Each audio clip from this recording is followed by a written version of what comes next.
الكوردون بلو من الأكلات المميزة جدًا بجد اللي كلنا بنحبها أوي، أوي، وبنعتمدها كمان في عزومات وفي مناسبات. يالّا بينا علشان نشوف بنعملها إزاي. أول حاجة بنجيب صدور الفراخ، لازم طبعًا بنشيل اللي هي في النُص دي، العضمة اللي في النُص وبيكون نُصّين كده. يا ريت بس نجيبه كبير شوية، يعني أنا كنت جايبة كبير وكمان طلع معايا صغير، يعني في ده وفي ده، الكبير هو الأفضل.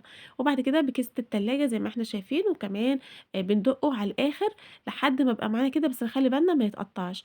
وبنجيب بقى التوابل ملح وفلفل أسمر وبابريكا وكمان بصل باودر بس، وبنسيبه شوية بقى في التتبيلة دي. طبعًا بتحطّي الحشو اللي أنتِ عايزاه، أنا بصراحة باحب أعمله بالبسطرمة على طول. تمام. وبعد كده باحط له الجبنة الموتزاريلا وبنلفه زي ما إحنا شايفين. بنجيب ورق استرتش، بس أنا كان عندي الأول الورق بتاع البسطرمة لفيته بيه، وبعد كده كمّلت بورق الاسترتش عادي. لازم نكون ستات بيوت مدبرة. بس. وبعد كده بتلفيه زي ما أنتِ شايفة كده، مش بنحط فيه أي حشو تاني غير هو نوعين بس، الجبنة الموتزاريلا وبسطرمة، ولو أنتِ عايزة تحطي بيفي مدخن أو أي حاجة أنتِ حاباها. بس كده. وبعد ما نخلّصه هنحطه في الفريزر، يعني أطول وقت ممكن. لو ما عندكيش وقت أو عملتيه ده آخر حاجة، ممكن تعمليه مثلًا ساعتين في الفريزر، بس لازم برضه يكون في الفريزر وقت كتير علشان خاطر يكون متماسك أفضل. إحنا دلوقتي هنجيب 3 بيض، وكمان حطينا 3 معالق من الدقيق، وشوية صغيرين من الحليب أو زبادي لو عندِك، وملح وبابريكا وفلفل أسمر وبصل باودر، هو نفس التتبيلة اللي إحنا حطيناها في الدجاج في الأول.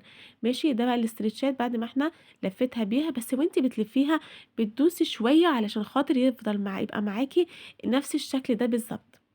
لو أنتِ مش عايزة تعملي الخليط ده وعايزة تخلّي الدقيق لوحده والبيض هو اللي تحطّي فيه التوابل اللي إحنا حطيناها، يبقى كل حاجة لوحدها، تمام. بتجيبي وتعملي زي البانيه بالضبط، بتحطّيه الأول في الدقيق وبعد كده بتحطّيه في البيض وبعد كده بتحطّيه في الفيجيتار أو البقسماط المطحون. تمام. لو أنتِ مش هتعملي الخليط ده، لكن بصراحة الخليط دوّة طلع حلو جدًا، بس لازم تخلّي بالِك وتحطّي فيه كتير من البقسماط. وبعد كده خلاص هتسيبيه بقى شوية لحد ما الcover بتاعه يتماسك. يعني أنا مثلًا كان فاضل لي مثلًا ساعتين لحد ما أقليه، عملته فكان كويس.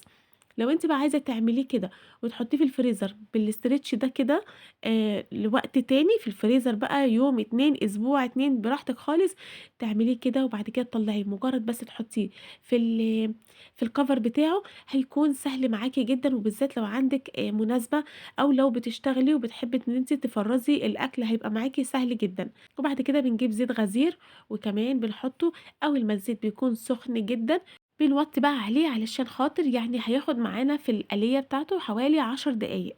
تمام. لكن لو مش عايزة تحطّي زيت كتير، ممكن تحطّي زيت قليل جدًا، جدًا، وتقعدي إن أنتِ طول الوقت موطية النار خالص، إن أنتِ تخلّي بالِك أكنِّك بتدحرجيه كده علشان خاطر يستوي من كل الجوانب.